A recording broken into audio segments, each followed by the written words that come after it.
S'appuyant sur l'article 80 du Code électoral, le président national du Mouvement pour la Renaissance du Cameroun s'en prend à la terminologie employée par le directeur général des élections dans son communiqué du 30 décembre 2024.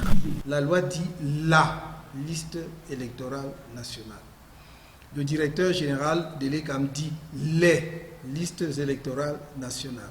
Pour Maurice Kamto, l'absence de publication de la liste électorale nationale constitue un manquement grave qui pourrait compromettre la transparence et la crédibilité du prochain scrutin. Cette situation porte atteinte au droit de vote de chaque citoyen régulièrement inscrit sur les listes électorales qui reste dans l'incertitude quant à savoir si son inscription est valide et dans l'incapacité d'apporter d'éventuelles corrections.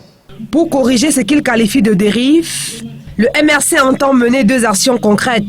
D'abord, la saisine du Conseil constitutionnel. Une interpellation officielle du Conseil électoral sera également faite. D'afficher, en plus de la publication numérique sur le site officiel de l'ECAM, la liste électorale nationale dans tous les centres de vote du pays et de la diaspora.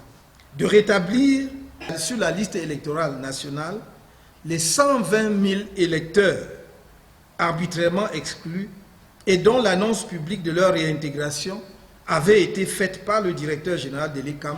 En marge des critiques sur le processus électoral, Maurice Kamto exprime également son indignation face à l'enlèvement depuis le 24 décembre dernier du lanceur d'alerte Joe Bayrou. J'appelle cet ancien député et le pouvoir à libérer ce jeune compatriote qui, à la vérité, devrait plutôt être félicité pour sa vigilance républicaine.